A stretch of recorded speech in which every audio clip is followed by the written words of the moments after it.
All right, continuation. All right, continuation. Genesis 46 and 20.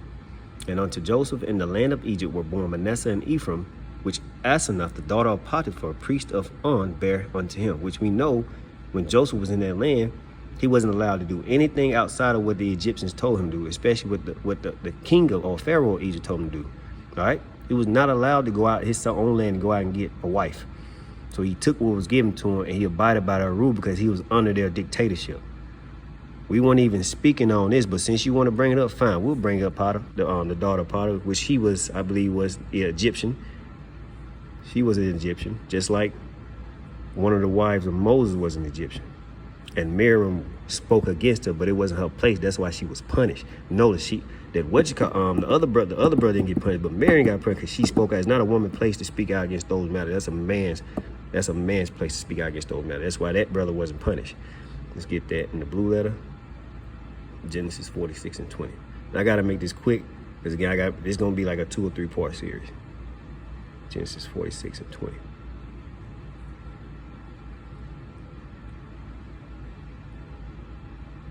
Here we go. Interlinear. So now, Asenath. All right.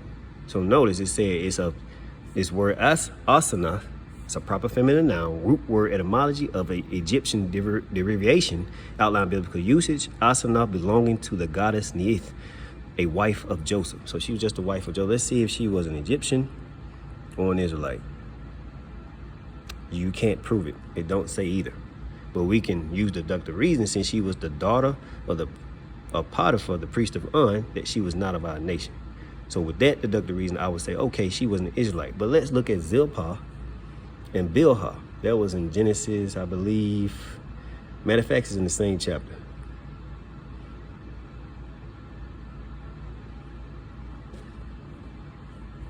Zilpah and Bilhah.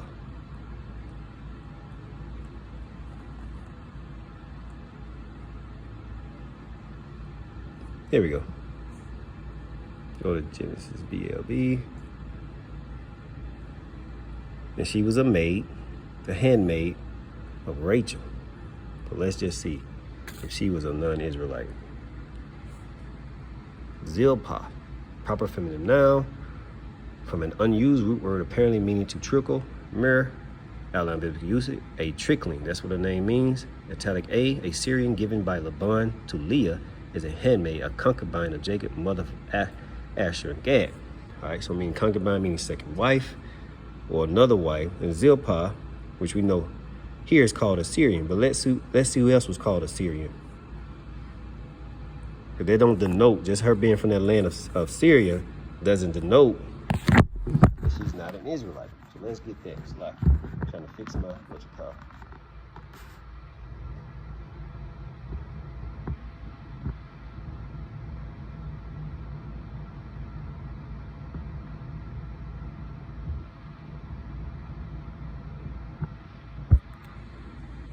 All right, here we go. Deuteronomy 26 and 5.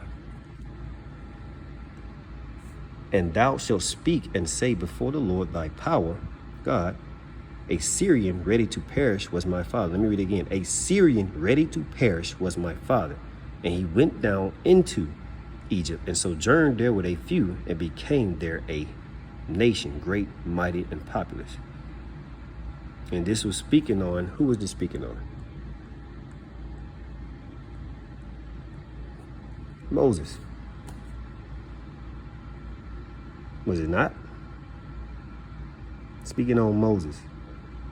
But I thought Moses was an Egyptian, right? He grew up in Pharaoh's house. He was an Egyptian, right? And this is what I mean by you niggas, even the niggas that follow y'all, man, they don't study.